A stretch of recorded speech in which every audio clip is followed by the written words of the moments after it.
Om Swastiastu, perkenalkan nama saya Madi Andika Suryadivananda, saya absen 21 kelas 10 MIPA 2. 1. Pengertian sejarah.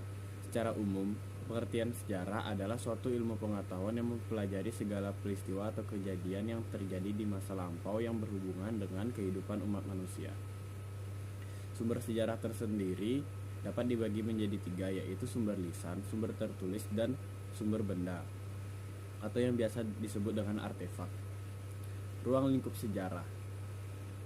Sejarah sebagai suatu peristiwa yang unik, penting, dan abadi. Sejarah sebagai kisah, sejarah sebagai ilmu, dan sejarah sebagai seni. 2. Konsep berpikir kronologis, diakronis, sinkronis, ruang, dan waktu dalam sejarah. Kronologi adalah ilmu tentang waktu. Dalam sejarah, kronologi merupakan suatu urutan peristiwa yang terjadi. Diakronis artinya mempelajari sejarah dalam kurun waktu yang berurutan. Sinkronik adalah mempelajari peristiwa pada kurun waktu tertentu saja dan khas ilmu sosial.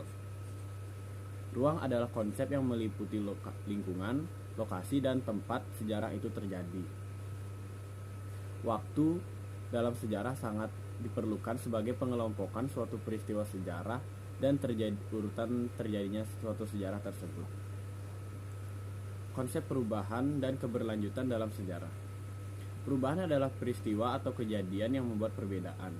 Perubahan dapat terjadi secara cepat maupun lambat.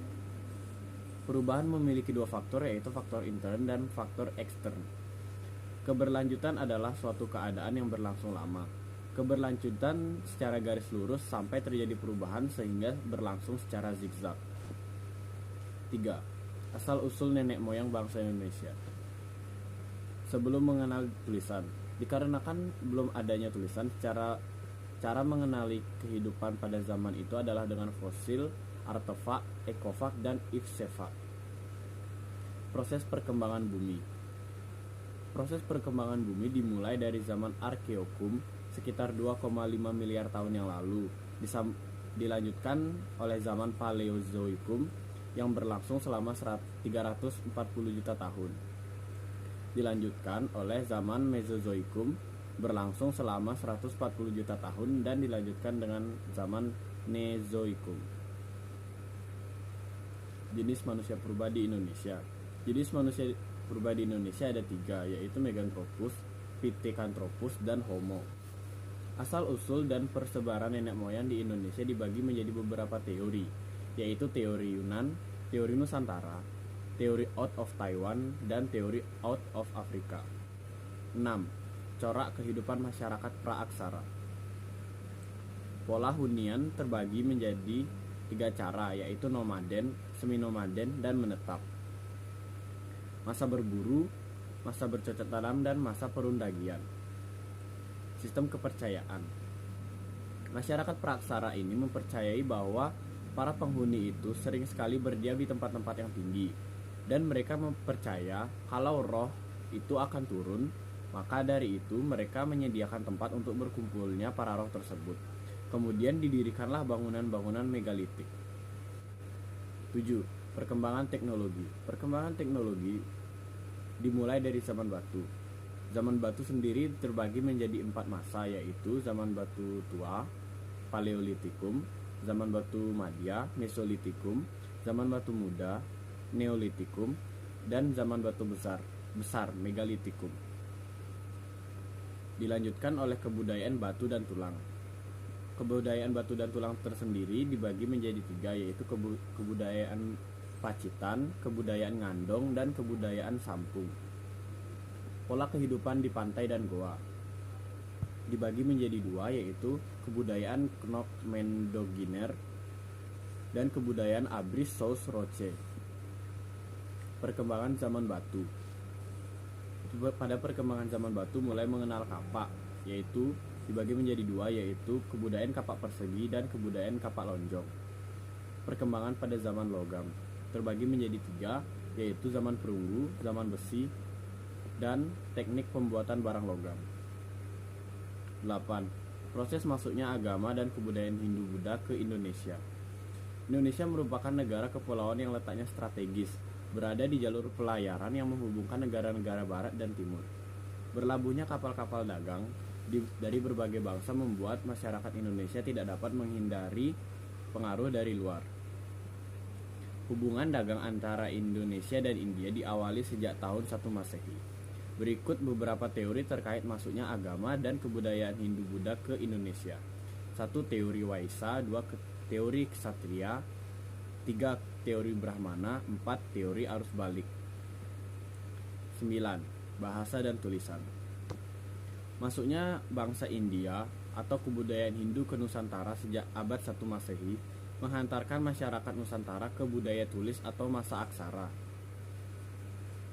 yang dimana masa mereka mengenal dan mempraktikkan tradisi tulisan. A. Prasasti. Prasasti dari bahasa Sanskerta yang berarti pujian, merupakan piagam atau dokumen yang ditulis dari bahan keras dan tahan lama, yang membuat informasi tentang sejarah, peringatan, atau catatan tentang sebuah peristiwa. Kitab. Dalam perkembangannya, pengenalan bahasa dan tulisan memungkinkan pujangga Nusantara melahirkan karya-karya sastra berupa kitab. C. Manuskrip. Manuskrip adalah naskah tulisan tangan peninggalan masa lalu yang berisi hal seperti cerita kepahlawanan, hukum, upacara, keagamaan, silsilah, syair, mantra sihir, dan resep obat-obatan. 10. Kehidupan politik, ekonomi, sosial, budaya masyarakat Indonesia pada zaman Hindu-Buddha. Politik. Dengan masuknya pengaruh Hindu, muncul konsep dewa raja. Pemimpin tertinggi dalam sebuah kelompok adalah seorang raja yang diyakini sebagai titisan atau reinkarnasi dewa. Ekonomi. Pengaruh India dalam bidang ekonomi tidak terlalu besar, sebab sejak masa praaksara penduduk Nusantara telah mengenal tradisi agraris, perdagangan, dan pelayaran. Agama dan sosial budaya. Sebelum pengaruh Hindu-Buddha masuk, bangsa Indonesia telah mengenal sistem kepercayaan animisme dan dinamisme, serta sejumlah kegiatan upacara yang terkait pemujaan roh terhadap nenek moyang. Seni bangunan, seni pahat, dan relief candi. Candi merupakan bangunan utama yang banyak didirikan pada zaman pengaruh Hindu-Buddha. Candi-candi bercorak Hindu umumnya berfungsi untuk menghormati dan memuliakan dewa-dewi Hindu. 11. Kerajaan tradisional yang bercorak Hindu-Buddha. 11. Kerajaan tradisional Indonesia yang bercorak Hindu-Buddha. Kerajaan tradisional Indonesia yang bercorak Hindu-Buddha sebagai berikut. Kerajaan Kutai dari abad 4 sampai 9 Masehi. Kerajaan Tarumanegara abad 4 sampai 6 Masehi. Kerajaan Mataram kuno abad 8 sampai 10 Masehi. Kerajaan Kediri abad 11 sampai 12 Masehi. Kerajaan Singasari abad 13 Masehi.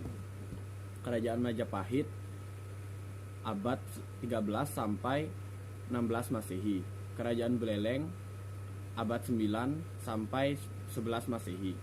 Kerajaan Kalingga atau Holing abad 6 Masehi. Kerajaan Sriwijaya abad 7 sampai 12 Masehi. Sekian dari saya, bila ada salah kata mohon dimaafkan. Om Santi Santi Santi Om.